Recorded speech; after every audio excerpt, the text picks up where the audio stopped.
Tribes பார்வையாளர்களுக்கு வணக்கம். இன்று நம்மோடு இணைந்திருக்கின்ற சிறப்பு விருந்தினர் இடதுசாரி செயல்பாட்டாளர் தோழர் நாதன் அவர்கள். வாருங்கள், அவரோடு உரையாடலாம். தோழர் வணக்கம். வணக்கம் தோழர்.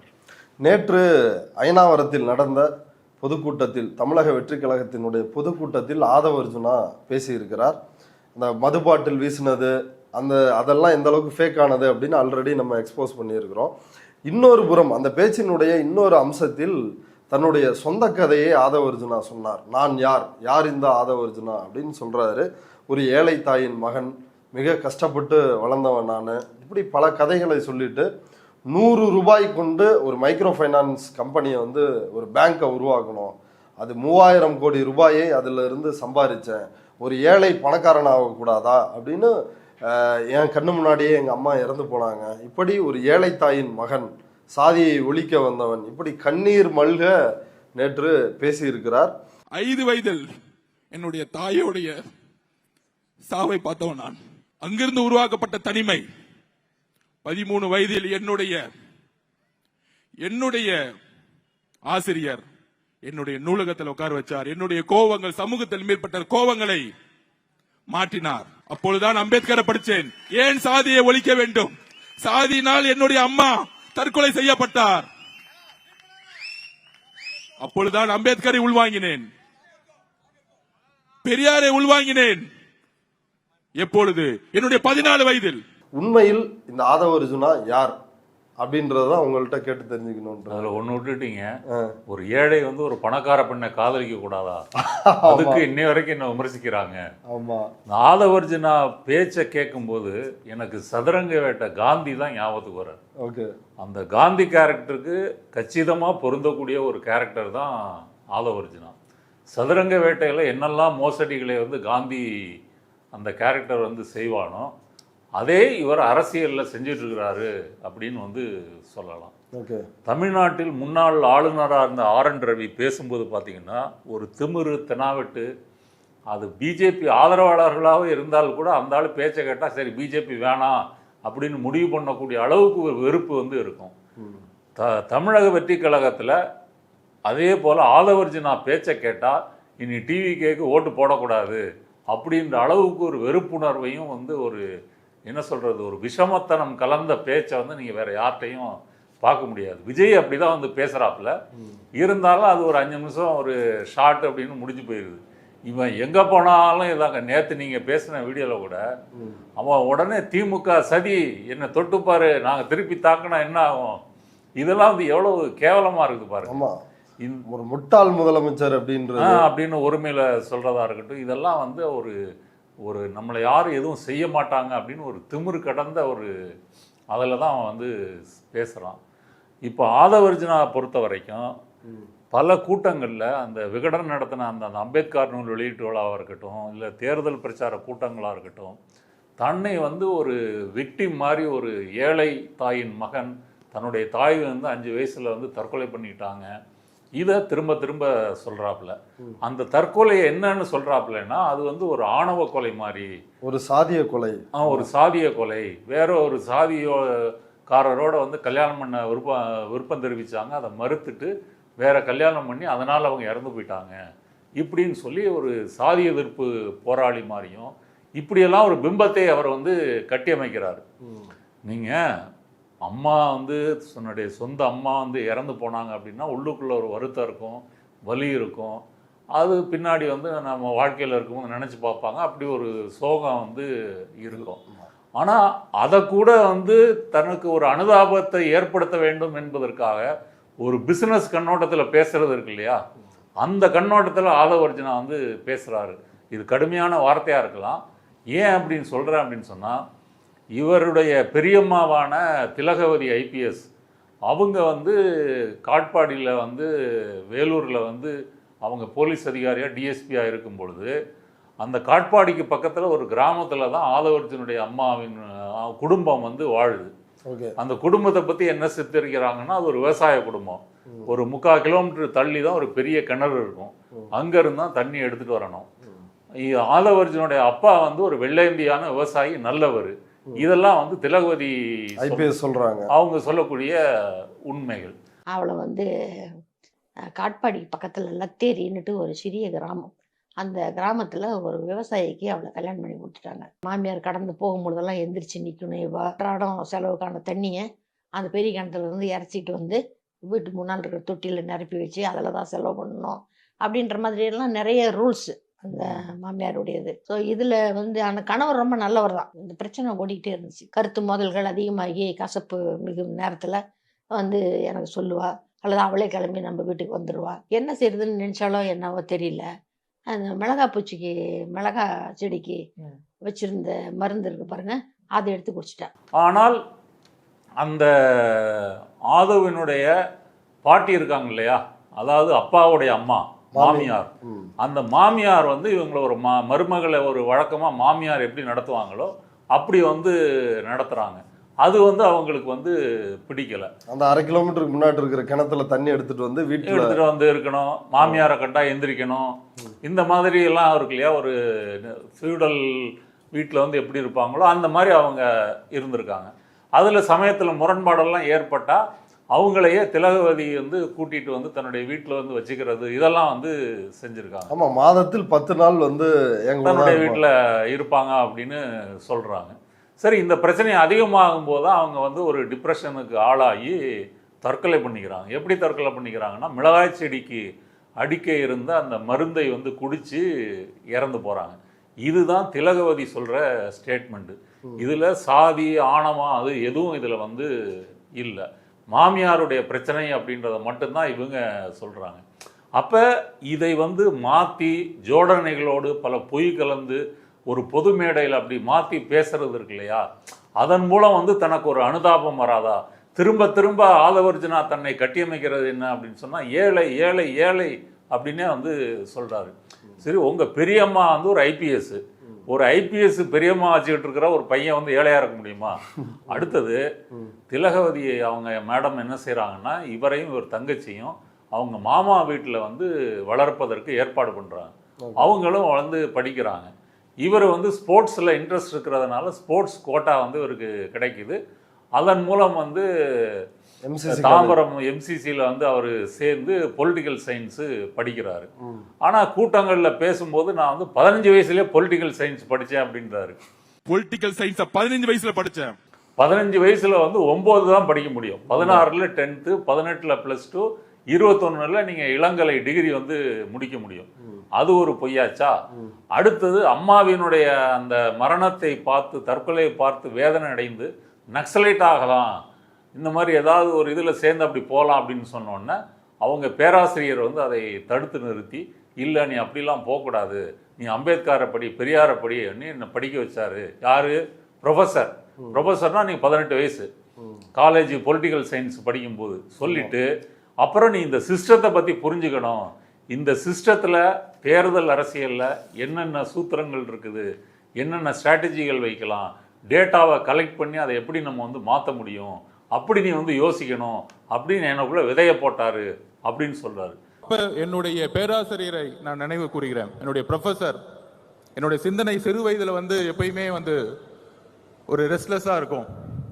சின்ன வயசில் பார்த்தோன்னா ஒரு மாவோயிஸ்ட் ஆகணும், நக்சலைட் ஆகணும் அப்படின்னு வந்து நான் என்னுடைய பேராசிரியர்கிட்ட பேசிட்டு இருக்கும் பொழுது, அப்போ என்னுடைய பேராசிரியர் சொல்லுவார், சமூகத்தில் உள்ள சிஸ்டத்தை மாற்றணும்னா சர்வேனா என்ன, ஸ்ட்ராட்டஜினா என்ன, பிளானிங்னா என்ன அப்படிங்கிற ஒரு தரவுகளை எப்படி பகுப்பாயுங்கிற ஒரு விஷயத்தை எங்களுக்கு உருவாக்கி கொடுத்தார். இன்னொரு கூட்டத்தில் பேசும்போது 13 வயசுல வந்து ஸ்கூல் டீச்சர் வந்து என்னை அம்பேத்கரும் பெரியாரையும் படிக்க சொன்னாரு, அதுல இருந்து அம்பேத்கர் எப்படி சாதி ஒழிக்க சொன்னாருன்னு படித்தேன், பெரியாரை உள்வாங்கிக்கிட்டேன் அப்படின்னு சொல்றாரு.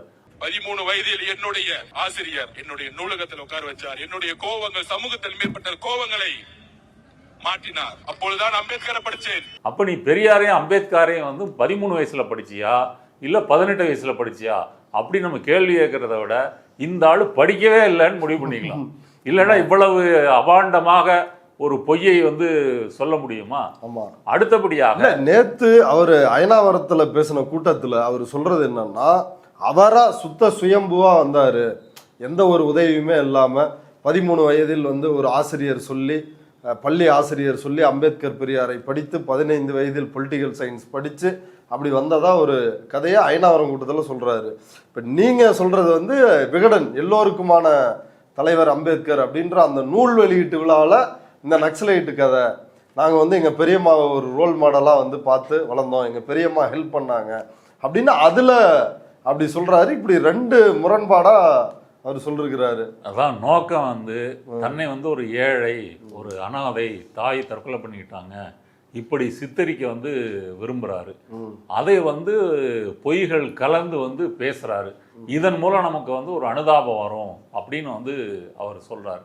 அடுத்தது இவர் சொல்லக்கூடிய பொய் வந்து என்ன அப்படின்னு சொன்னால், ஏழை ஏழை அப்படின்னு சொல்கிறாரு. இவர் ஏழை இல்லை. இவர் வந்து காதலித்து கல்யாணம் பண்ணிக்கிட்டது வந்து லாட்ரி மார்ட்டினுடைய டெய்சி மார்ட்டினை தான் கல்யாணம் பண்ணிக்கிட்டாரு. அது ஜிம் ட்ரெயினராக இருந்து காதலிச்சாரா என்னன்னு பல கதைகள் சொல்லப்படுது. அது நமக்கு அது இப்போ முக்கியம் இல்லை. இப்போ லாட்ரி மார்ட்டின் வந்து ஆதவ் அர்ஜுனாவை வந்து ஏற்றுக்கொண்டார்கள் அப்படின்னா இவர் வெறுமனே ஏழையாக இருந்தால் ஏற்றுக்குவாங்களா? அப்போ இவருடைய ஃபேமிலி பேக்ரவுண்ட் என்ன? இவர் ரெட்டின்னா அது வந்து ஒரு உயர்ந்த சாதி, இதெல்லாம் வந்து கணக்கு பண்ணி தான் அவங்க வந்து ஓகே சொல்லியிருப்பாங்க. அப்போ ஒரு பணக்கார பெண்ணை, பணக்கார பெண் கூட சொல்லக்கூடாது, ஒரு பில்லியனர் பெண்ணை வந்து அவர் கல்யாணம் பண்ண பிறகு தான் அவர் வாழ்க்கை வந்து மாறுகிறது. அதுக்கு முன்னாடி வந்து ஆதவ் அர்ஜுன் அப்படின்றது வந்து ஒரு நோபடி. அவர் பாஜகவுக்கு தேர்தல் நிதி பத்திரம் மூலமாக 1250 கோடி நினைக்கிறேன். ஆமா, லாட்ரி மார்ட்டின் எல்லா கட்சியும் கொடுத்திருக்காரு. திமுக கொடுத்திருக்காரு, திரிணாமுல் காங்கிரஸ் கொடுத்திருக்காரு, பிஜேபி கொடுத்திருக்காரு, எல்லாருக்குமே கொடுத்திருக்கிறாரு. அப்போ வந்து நான் சொல்ல வர பாயிண்ட் என்னன்னா, அதுக்கு முன்னாடி ஆதவ் அர்ஜுனா வந்து ஒரு யாரும் அடையாளம் தெரியாத ஒரு நபர். எப்போ லாட்ரி மார்ட்டின் ஃபேமிலிக்குள்ள வந்தாரோ அப்போதான் அவருடைய வாழ்க்கை வந்து உண்மையிலேயே ஆரம்பிக்குது. இவர் வந்து தன்னை பற்றி சொல்லிக்கும் போது என்ன சொல்கிறாரு, அந்த கூட்டங்களில் பேசும்போது தான் வந்து 2016 வந்து அரைஸ் அப்படின்னு வந்து ஒரு மைக்ரோ ஃபைனான்ஸ் நிறுவனம், ஒரு நான் பேங்கிங் ஃபினான்ஷியல் இன்ஸ்டிடியூஷன், அதை வந்து ஆரம்பித்ததாகவும் அதில் 100 ரூபா வந்து ஒரு இன்வெஸ்ட்மெண்ட் போட்டாராம்.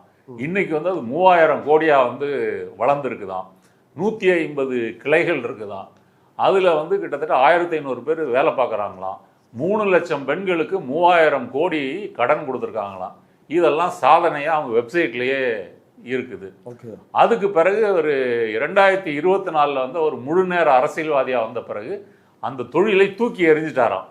தூக்கி எறிஞ்சவன் அந்த பக்கம் யார் கேட்ச் பிடிக்கிறாங்கன்னா, இவருடைய மனைவி டெய்சி மார்ட்டின் அதை கேட்ச் பிடிச்சிட்டு அவங்க வந்து மேலாண்மை இயக்குனராக மாறிடுறாங்க. அப்பயே ஒரு ஸ்டேட்மெண்ட் சொல்லிடுறாங்க, எனக்கும் அரசியலுக்கு எந்த சம்மந்தம் இல்லை, தொழில் தனி, இது தனி. இப்போ நம்ம கேட்க வேண்டிய கேள்வி என்னன்னா, ஏன்டா வெண்ண நீ வந்து லாட்ரி மார்ட்டின் கொடுத்த பணத்தை வச்சு தானே இந்த மைக்ரோ ஃபைனான்ஸ் வந்து ஆரம்பிச்ச. மைக்ரோ ஃபைனான்ஸ்னு நீங்கள் வந்து அதை டீசெண்டாக சொன்னாலும் அது மக்கள் மொழியில் சொல்லதா இருந்தால் ஒரு கந்துவட்டி கம்பெனி, மக்களுக்கு வந்து வட்டிக்கு வந்து கடன் கொடுக்கக்கூடிய கம்பெனி. ஆமா, அதுக்கு எதிராக தமிழ்நாடு அரசு சட்டம் ஏற்று இருக்கிறாங்க. அப்படி போய் டார்ச்சர் பண்ணா அவங்க கிரிமினல் சட்டத்துல கையில. இது வந்து ரிசர்வ் பேங்க்ல வந்து பதிவு பண்ணி அப்படி பதிவு பண்ணப்பட்ட ஒரு மைக்ரோ ஃபைனான்ஸ் நிறுவனம் தான். ஆனா வட்டி தானே. ஆமா, நீ வட்டி அதுலயே டார்ச்சர் பண்றதுக்கே சட்டம் ஏற்று அதெல்லாம் இருக்கு. அதெல்லாம் செய்யறாங்கல்ல. பதிவே பண்ணாலும் கூட வட்டி எப்படி வசூல் பண்றது, எப்படி டார்ச்சர் பண்றது, அது எல்லாமே செய்யறாங்க. இந்த நிறுவனம் குறிப்பாக வந்து பெண்களுக்கு வந்து கடன் கொடுக்கிறது. இந்த மைக்ரோ ஃபைனான்ஸில் இருக்கக்கூடிய நுணுக்கமான விஷயம் வந்து என்னன்னா, கார்பரேட் கம்பெனிகள் மாதிரி மக்கள் ஏமாற்ற மாட்டாங்க. நீங்கள் இப்போ விஜய் மல்லையா, மற்ற நீரவ் மோடி இவங்கெல்லாம் ஆட்டையை போட்டு போயிட்டாங்க இல்லையா, இதில் எளிய மக்கள் தான். இவங்களை 1 லட்சம் 2 லட்சம் 50,000 கடன் வாங்கினா கூட அந்த வட்டியோட சின்சியராக திரும்ப அடைப்பாங்க. இதை வந்து முகமது யூனுஸ் வந்து இதை பற்றி ஆராய்ச்சி பண்ணி இப்போ வங்கதேசத்தில் இடைக்கால அதிபர பிரதமராக இருந்தார். அவர் வந்து மைக்ரோ ஃபைனான்ஸில் ஆய்வு பண்ணி தான் நோபல் பரிசை வாங்கினார். அப்போ உலகம் முழுக்க வந்து மக்கள்கிட்ட வந்து அவங்க உழைப்பை சுரண்டி கடன் கொடுத்து வட்டிக்கு எப்படி அவங்க வருமானத்தை வந்து வசூல் செய்கிறது அப்படின்றது உலகம் முழுக்க ஏழை நாடுகளில் ஒரு ட்ரெண்டிங்காக இருக்குது. அதில் தான் இவர் வந்து தொழில் வந்து செய்கிறாரு. இவர் செஞ்சதை விட இவர் மனைவியை கரெக்டாக செஞ்சுருப்பாங்கன்னு தோணுது. ஏன்னா இவருடைய மச்சானான சார்லஸ் மார்ட்டின் என்ன சொல்கிறாருன்னா, இவர் எங்கள் ஃபேமிலிக்குள்ளே வந்தார், நாங்கள் பேக்ரவுண்டை எதுவும் செக் பண்ணலை, ஏதோ நல்லவர்னு நினச்சிட்டு வந்து தங்கச்சி வந்து கொடுத்துட்டோம். ஆனால் அப்புறம் தான் பார்த்தா தெரியுது பல தொழில்னு சொல்லி பணத்தை வந்து விரயம் பண்ணார், வேஸ்ட் பண்ணார், எதுலேயும் வந்து சம்பாதிக்கலை. அடுத்து எனக்கும் எங்கள் அப்பாவுக்கும் வந்து சண்டை மூட்டி விட்டார். யாருக்கு? சார்லஸ் மார்ட்டினுக்கும் சாண்டியோ மார்ட்டினுக்கும் வந்து சண்டை மூட்டி விட்டார். அது இவருடைய ஸ்ட்ராட்டஜியே என்னென்னா, உள்ளே வந்துட்டாருன்னா சில ஆட்களை வந்து இந்த மாதிரி லஞ்சம் ஊழல்லாம் கொடுத்து வந்து செட்டப் பண்ணி தனக்கு ஆதரவாக மாற்றிக்கிறது. ஒரு நரேட்டிவ் செட் பண்ணுறது. அப்போ இன்னைக்கு அரசியலில் அவர் என்னெல்லாம் செய்கிறாரோ அந்த சதித்தனங்களை லாட்ரி மார்ட்டின் குடும்பத்திலையும் அவர் வந்து செஞ்சிருக்கிறாருன்னு அவருடைய சொந்த மச்சானே ஒப்புதல் வாக்குமூலம் வந்து கொடுக்குறாரு. ஒரு ஆமை மாதிரி போல, ஆமை புகுந்த வீடும் அர்ஜுனா புகுந்த வீடும் உருப்படாது. ஆமாம், நீங்கள் ஆமைன்னு சொன்னோன்னா ஞாபகம் வருது. தமிழ்நாட்டில் அதிகம் பொய் பேசினவங்க வந்து சீமான்னு சொன்னீங்கன்னா அதுக்கு போட்டியாளர் வந்து ஆதவ அர்ஜுனா தான். 2 பேரில் வந்து யார் அதிகம் பொய் சொல்கிறது அப்படின்ற போட்டி வச்சிங்கன்னா ஒருத்தரை வந்து அவங்க வந்து விஞ்சுவாங்க. ஓகே, இப்போ ஆதவ அர்ஜுனா வந்து லாட்ரி மார்ட்டின் அவர் ஃபேமிலியிலே பிரச்சனை பண்றாரு. அதனால வந்து சார்லஸ் மார்ட்டின் 2 வருஷம் அப்பா கூட பேசவே இல்லையா. என்ன இதெல்லாம் வந்து நடந்திருக்கு. அப்போ மார்ட்டினை பொறுத்த வரைக்கும் தன்னுடைய மகளா இருந்தாலும் பணத்தை கொடுத்தானே ஆகணும். அப்போ மைக்ரோ ஃபைனான்ஸுக்குன்னு அவர் வந்து ஒரு 2000 3000 கோடியை வந்து கொடுத்துருக்கிறாரு. அதை இவர் ஏதோ 100 ரூபா செட்ட பாக்கெட்லேருந்து பாக்கெட் மணியை போட்டு அதை 3000 கோடியை வளர்த்துட்டாருன்னா இது கேப்பையில் வந்து நெய் வடிகிற கதையெல்லாம் இருக்கு. எப்படிடா 100 ரூபா 3000 கோடி வரும்? அப்ப இதெல்லாம் ஒரு பொது மேடையில் வந்து பேச முடியுது, அடிச்சு விட முடியுது அப்படின்னு சொன்னா ஆதவ அர்ஜுனா எவ்வளவு ஒரு பெரிய புழுகினி பொய் சொல்லக்கூடியவர் அப்படின்றத அப்படியே அவர் அழுகுறப்ப அப்படியே கிட்ட ஜூம் போய் காட்டுறாங்க. அப்படியே அந்த கண்ணு தண்ணி அப்படியே வடியுது, அப்படியே உணர்ச்சி பொங்க பேசுறாப்புல. ஊடகங்கள் இப்படி ப்ரொமோட் பண்றாங்க. ஆமா, இப்ப விஜய் வந்து நான் உச்சத்தை விட்டுட்டு வந்தேன் அப்படின்னு சொல்றாரு இல்லையா, இவர் அதைத்தான் சொல்றாரு. நான் உச்சத்துல என்னுடைய தொழில் 3000 கோடியை சொத்து வேண்டான்னு தூக்கி என் மனைவிட்ட கொடுத்துட்டு நான் இந்த பக்கம் வந்து அரசியலுக்காக உங்களுக்கு சேவையாற்றுவதற்கு வந்திருக்கிறேன் அப்படின்றாரு. சரிப்பா, உன்னுடைய தேர்தல் பிரமாண பத்திரத்துல எல்லாம் பார்த்தா அது மனைவிக்கு இவருக்கும் சேர்ந்த சொத்தெல்லாம் சேர்த்தா ஒரு 600 கோடியை தாண்டுது.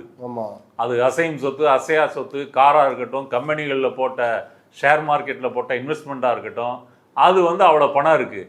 அப்போ நீ ஏழைன்னு சொல்றியே, எப்படிடா இந்த பணம் உனக்கு வந்துச்சு?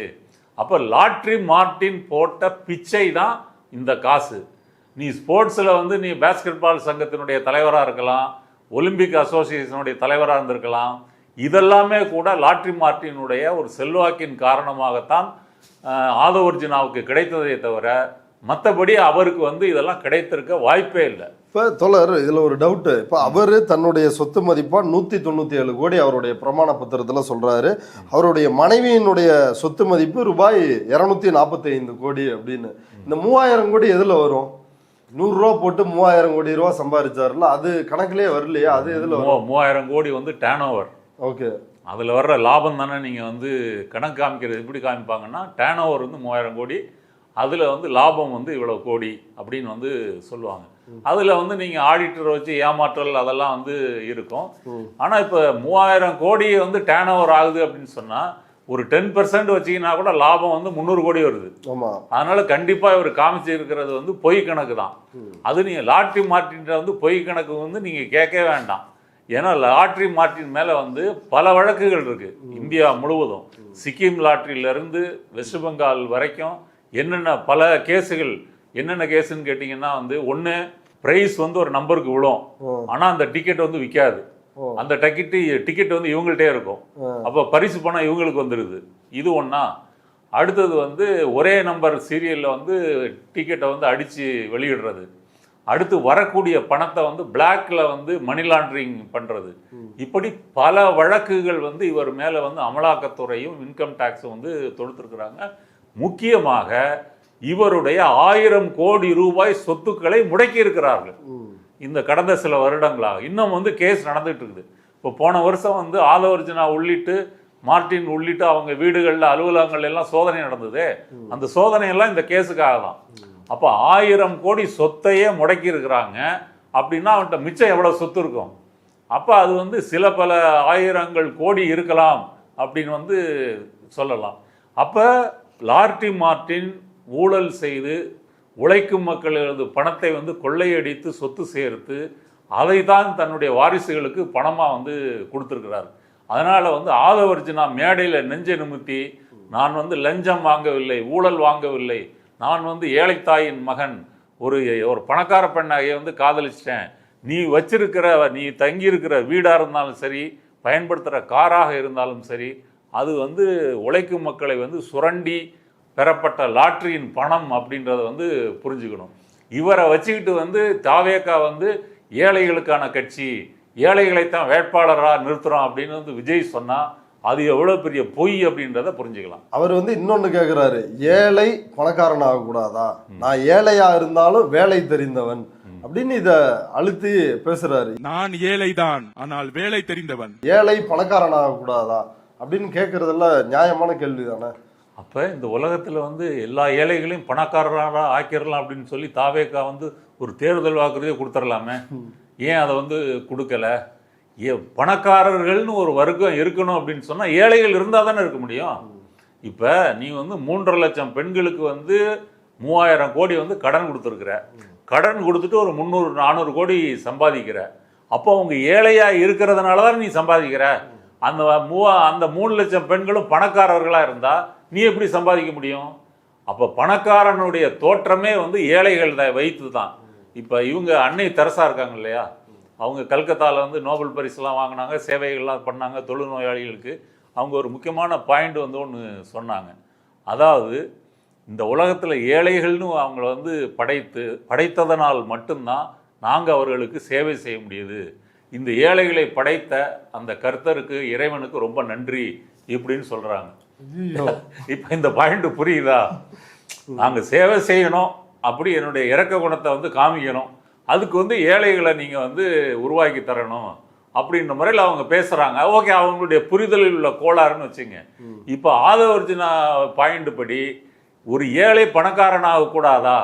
இப்போ பெருமாள் மணின்னு ஒரு அரசியல் ஆய்வாளர் டிவி டிபேட்டுக்கு வராங்கல்ல, அவர் வந்து ஒரு டிபேட்டில் நேத்தம் முந்தானாலோ தாஜ் குரமன்ற ஸ்டார் ஹோட்டலில் வந்து வேட்பாளர் அறிமுகப்படுத்துகிறாங்களே, இதெல்லாம் எந்த கட்சியாவது செய்யுமா அப்படின்னு அவர் கேட்குறாரு.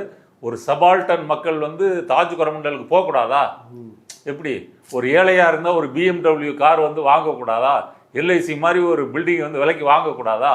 போயஸோட கார்டனில் வந்து ஒரு வீடு வாங்கி கட்ட முடியாதா? அப்போ இதெல்லாம் வந்து இதெல்லாம் ஏழைகளுக்கு சாத்தியமா? ஒரு சாதாரண மக்கள் வந்து ஒரு டீ குடிக்கணும் காலையில் அப்படின்னா ஒரு டீ கடைக்கு போய் ஒரு கப்பு டீயை வாங்கிட்டு 2 புறையை வாங்கிட்டு வந்து வீட்டில் சாப்பிட்றாங்க. இவங்க தாஜ் குரமண்டலில் போய் ஒரு டீ காஃபி குடிச்சிட்டு பேசிட்டு வர முடியுமா? இல்லை உள்ளதான் நுழைய முடியுமா? இல்லை இவங்க தான் நுழைஞ்சிருவாங்களா? அப்போ எப்படி இவங்க நரேட்டிவ் செட் பண்ணுறாங்க பாருங்க. அதாவது வந்து அப்போ ஆதவர்ஜுனுடைய பாயிண்ட்டும் வந்து அதுதான். நான் வந்து ஏழையாக இருந்துட்டு ஒரு பணக்கார பெண்ணை காதலிக்க கூடாதா? நான் ஏழையாக இருந்துட்டு பணக்காரனா ஆகக்கூடாதா? அப்போ வந்து நீ அப்போ மற்ற ஏழைகளுக்கெல்லாம் நீ ஒரு பதில் சொல்லு. மற்ற ஏழைகளை நீயே ஏழையா வந்து வச்சிருக்கிற.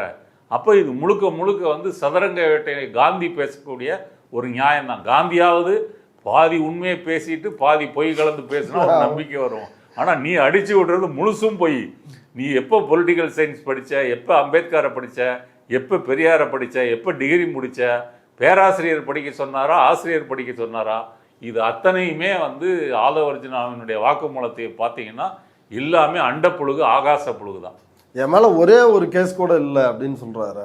அவர் கரூர் சம்பவத்தில் அவர் மேலே சிபிஐ கேஸ் போட்டிருக்குதே. ஒரு 4-5 செக்ஷனில் குற்றம் ஒரு அலட்சியம், அதாவது வந்து திட்டம் போட்டு வந்து மரணத்தை ஏற்படுத்தாமல் திட்டமிடாமல் ஒரு மரணத்தை ஏற்படுத்தக்கூடிய அலட்சியமான வேலைகளை வந்து செஞ்சுருக்கீங்க. அதிலிருந்து அரசியல் உத்தரவுக்கு கட்டுப்பட மறுக்கிறது, இந்த மாதிரி வந்து ஒரு 4-5 செக்ஷன் போட்டிருக்காங்க.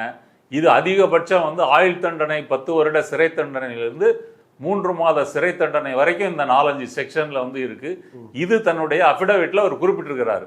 அப்போ சிபிஐ வந்து இவரை வந்து சேர்த்துருக்குது. நான் கூட முதல்ல என்ன நினைச்சேன், மார்டின் வந்து எல்லா கட்சிக்கும் பணம் கொடுக்கறதுனால எந்த கட்சியும் ஒரு எஃப்ஐஆர்ல சேர்க்காது அப்படின்னு நினைச்சிட்டு இருக்கோம். ஆனால் வந்து வேற வழி இல்லாமல் இவர் எஃப்ஐஆரில் சேர்த்துருக்காங்க. ஏன்னா அந்த அளவு தப்பு பண்ணியிருக்கான்.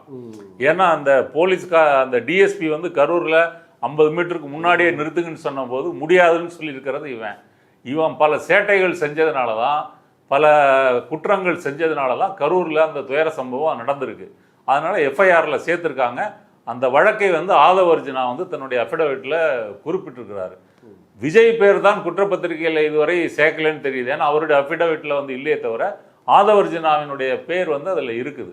ஓகே, இப்படி ஆதவர்ஜுனா சொல்கிறத ஊடகங்கள் இவ்வளவு பொய் வந்து இவரை சொன்னாலும் ஊடகங்கள் வந்து அதை எக்ஸ்போஸ் பண்ணுறது இல்லை. இவரோட டபுள் ஸ்டாண்டு, ஒரு கூட்டத்திலே அவர் எவ்வளோ பொய் பேசுகிறாரு அப்படின்றதெல்லாம் வந்து சொல்கிறதில்ல. ஒரு சாதாரண தினசரி பத்திரிகை பார்ப்பவர் பார்த்தாலே தெரியும் அதில் வந்து எவ்வளவு பொய்கள் இருக்குது அப்படின்னு சொல்லி. இது மக்கள்கிட்ட இவருடைய பேச்சுகள் வந்து எடுபடுமா, என்ன நடக்கும்னு நினைக்கிறீங்க? வில்லிவாக்கத்தில் இவர் வெற்றி பெறுவாரா? ஆதவ் அர்ஜுனா வாய்ஸ் ஆஃப் காமன்ஸினுடைய முக்கியமான வேலை என்னன்னா, அவருடைய சொத்து பட்டியலில் அதெல்லாம் வருது, அதை சொல்ல மாட்டேனே. வாய்ஸ் ஆஃப் காமன்ஸ் வருது, அப்புறம் வாய்ஸ் ஆஃப் காமன்ஸ் வந்து இன்னும் 66 கோடி ரூபாய் வாய்ஸ் ஆஃப் காமன்ஸுக்கு கடன் கொடுத்துருக்காரு. விஜய் சேதுபதிக்கு 25 லட்சம் கொடுத்துருக்காரு. அவர் தங்கச்சி சீதா லட்சுமிக்கு ஒரு 46 கோடி கொடுத்துருக்காரு. இதெல்லாம் வருது இல்லையா? வேற சில நிறுவனங்களும் வருது. நம்ம இதெல்லாம் ஆராய்ந்து பேசுறதுக்கு நமக்கு வந்து இப்போ நேரம் இல்லை. நான் சொல்ல வர பாயிண்ட் என்ன அப்படின்னு சொன்னா, இந்த வாய்ஸ் ஆஃப் காமன் மூலமாக ஊடகங்களை விலை பேசுவது, பத்திரிகையாளர்கள் விலை பேசுவது, இன்ஸ்டாகிராம் இன்ஃப்ளூயன்சர்ஸ் இருக்காங்கல்ல அவங்களை வந்து வாங்குறது, இப்படி வந்து ஒரு லம்பா ஒரு பெரிய அமௌண்ட் கொடுத்து வாங்கியிருக்கிறாங்க. இவங்க வந்து விஜய் கட்சிக்காக வந்து பிரச்சாரங்களை மேற்கொள்கிறார்கள். விஜய் வந்து வீட்டை விட்டு வெளியே வரும்போது லைவ் கவரேஜ் வந்து காமிக்கிறாங்க. ஆதவ் அர்ஜுனாவுக்கு ஊடக வெளிச்சம் கிடைப்பதற்கு முக்கியமான காரணம், இவர் நேரடியாக ஒவ்வொருத்தருக்கு ரேட்டு போட்டு கணிசமான பத்திரிகையாளர்களையும் யூடியூபர்ஸையும் இன்ஃப்ளூயன்சர்ஸையும் வந்து விலைக்கு வாங்கியிருக்கிறார். அவங்க திரும்ப திரும்ப இவரை பற்றி பேசுறதுனால இவர் வந்து ஒரு ஊடக வெளிச்சம் வந்து இவருக்கு கிடைக்குது, இல்லைன்னா கிடைப்பதற்கு வாய்ப்பு இல்லை.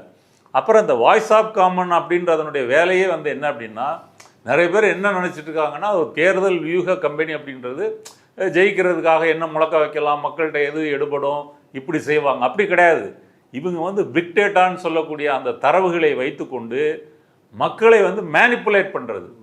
மேனிப்புலேட் பண்ணுறதுன்னா அந்த தரவுகளை எடுத்துக்குவாங்க, அதை வந்து சாதி ரீதியாக, மத ரீதியாக, பாலியல் ரீதியாக, தொழில் ரீதியாக, வயது ரீதியாக எடுத்துக்கிட்டு யார் என்ன மாதிரி வந்து அவங்கள பற்றி டேட்டாக்களை வந்து கலெக்ட் பண்ணுறது. இதில் வந்து யார் வந்து நியூட்ரலாக இருக்காங்க, யார் ஆதரவாக இருக்காங்க, யார் எதிராக இருக்காங்க, அவங்களுக்கு எதை கொண்டு போய் சேர்க்கணும். இப்போ உதாரணத்துக்கு சொல்கிறதா இருந்தால், இங்கிலாந்தில் வந்து கேம்பிரிட்ஜ் அனாலிட்டிகா அப்படின்னு ஒரு நிறுவனம் வந்து ட்ரம்புக்காக வேலை பார்த்தது. அப்போ அமெரிக்காவில் இருக்கக்கூடிய 10 கோடி அமெரிக்கர்களுடைய டேட்டாவை வந்து ஃபேஸ்புக் டேட்டாவை வாங்கி அவங்க என்ன பண்ணுறாங்கன்னா, அதை வந்து எல்லாத்தையும் அனலைஸ் பண்ணுறாங்க, டேட்டா மைனிங் பண்ணி யார் வந்து ட்ரம்புக்கு ஆதரவானவங்க, யார் ஹிலாரி கிளின்டனுக்கு ஆதரவானவங்க, யார் நியூட்ரலாக இருக்கிறாங்க, இதையெல்லாம் வந்து கண்டுபிடித்து அவர்களுக்கு பொருத்தமான செய்தியை கொண்டு போய் அவங்க டைம் லைனில் காட்டுறது. ஓகே. அந்த தேர்தல் ட்ரம்போட ஃபர்ஸ்ட் டேர்மில் வந்து பார்த்தீங்க அப்படின்னு சொன்னால், பத்திரிகைகள் கணிப்பு வந்து ஹிலாரி கிளின்டன் ஜெயிப்பார், ட்ரம்ப் தோப்பாருன்னு. ஆனால் ட்ரம்ப் வந்து ஜெயிக்கிறாரு. அப்போ கேம்பிரிட்ஜ் அனாலிட்டிகா வந்து மிகப்பெரிய ஊழலை வந்து மேனிப்புலேஷனை வந்து செய்யுது. அப்புறம் தான் வந்து 10 கோடி பயனர்களுடைய டேட்டாவை எப்படி கொடுக்கலாம் அப்படின்னு சொல்லி கேஸ் ஆச்சு. இங்கே வாய்ஸ் ஆஃப் காமன் செய்கிறதும் வந்து அதுதான். இப்போ நேற்று கூட கூட்டத்தில் வந்து ஒரு பெண் வந்து 2 இடத்துல, குளத்தூர்லையும் இங்கே பெரம்பூர்லையும் வந்து டபுள் ஆகிட்டு கொடுத்தாங்கல்ல, கண்ணாடி போட்டு கண்ணாடி போடாமல், மறு வச்சு மறு வைக்காமல். அப்போ இதெல்லாம் வந்து மேனிப்புலேட் பண்ணுறது. விஜயை பார்க்குறதுக்காக நாங்கள் ஏங்கி தவிக்கிறோம் அப்படின்னு வந்து அழுக. அப்போ இதை செட்டப் செஞ்சு அதுக்கு ட்ரைனிங் கொடுத்து காசு கொடுத்து இதுலேயே இப்படி செய்கிறாங்க அப்படின்னா, இவங்க வந்து மற்ற சமூக வலைத்தளங்கள் என்னெல்லாம் செய்வாங்க? அப்போ சோஷியல் மீடியா கன்சம்ஷன் அதிகம் செய்யக்கூடிய வர்க்கத்தை, இளைஞர்களை இவர்கள் வந்து மேனிப்புலேட் செய்கிறாங்க. அதனால தான் இவருடைய கான்ஸ்பிரசி தியரிலாம் மக்கள்கிட்ட வேகமாக பரவுது. இப்போ கரூர் அந்த சம்பவம் நடந்த போது கூட மயக்க மருந்து அடித்தாங்க, கத்தி எடுத்து குத்துனாங்க, என் கண்ணால் பார்த்தேன். இப்போ இந்த செய்திகள்லாம் வந்துச்சு இல்லையா? இதெல்லாம் அவ்வளவு மக்கள் மத்தியில் எப்படி பரப்பப்படுகிறது? அதனால் வந்து இது வந்து ஒரு தேர்தல் வியூக கம்பெனி இல்லை, இது வந்து ஒரு சதி நிறுவனம். அந்த சதி நிறுவனத்தை தான் இவர் நடத்திட்டு இருக்காரு. அந்த நிறுவனத்துக்கு பொருத்தமான தலைவர் அப்படின்றத இவர் தன்னுடைய பொய்களால் வந்து தொடர்ந்து நிரூபிச்சிட்டு இருக்கிறாரு. மக்கள் வந்து இந்த பிரச்சாரத்துக்கு பலியாவாங்களா? என்ன நடக்கும்னு நினைக்கிறீங்க? இது வந்து ஒரு கஷ்டமான கேள்விங்க. ஏன் கஷ்டமான கேள்வின்னா, பொய்யை வந்து சுலபமாக மக்கள் மத்தியில் கொண்டு போய் சேர்க்கலாம். நேற்று வந்து பாட்டில் அடித்தது வந்து திமுக தான் அப்படின்னு சொல்லிட்டா வந்து மக்கள் டக்குன்னு நம்பிடுவாங்க. அப்புறம் போலீஸ் விசாரிக்கிறதே, கண்டுபிடிச்சிருக்காங்களே, அவர் பேரை சொல்லியிருக்காங்களே, என்ன சண்டை சச்சரவு, அவங்களே தாவேக ஆதரவாளர்கள்னு சொல்லியிருக்காங்களே, இதெல்லாம் வந்து மக்கள் மத்தியில் போகிறது வந்து கஷ்டம். அதான் அதை கொண்டு போய் சேர்க்கறது வந்து கஷ்டம். இப்போ சோசியல் மீடியாவினுடைய பிரச்சனையே என்னென்னா, அதுக்கு வந்து ஒரு நல்ல பக்கமும் இருக்குது, ஒரு இருண்ட பக்கமும் இருக்குது. அந்த இருண்ட பக்கத்தின் பிரதிநிதியாக தான் தாவேகா, விஜய், ஆதவர்ஜுனா இவங்கெல்லாம் வந்து வராங்க. அதனால் இவங்களுடைய சதி கோட்பாடு, பொய், மேனிப்புலேஷன், இதையெல்லாம் நாம் கடுமையாக தொடர்ந்து கன்சிஸ்டண்டாக மக்கள் மத்தியில் வந்து கொண்டு போய் திரும்ப திரும்ப பேசிக்கிட்டே இருப்பதன் மூலமாகத்தான் இதை வந்து அகற்ற முடியும். சுலபமாக இதை அகற்றுவது என்பது வந்து சிரமம். ஓகே தோழர், இவ்வளவு நேரம் நம்முடைய பார்வையாளர்களுக்காக நேரத்தை ஒதுக்கி கருத்துக்களை பகிர்ந்துட்டு ரொம்ப நன்றி தோழர். நன்றி.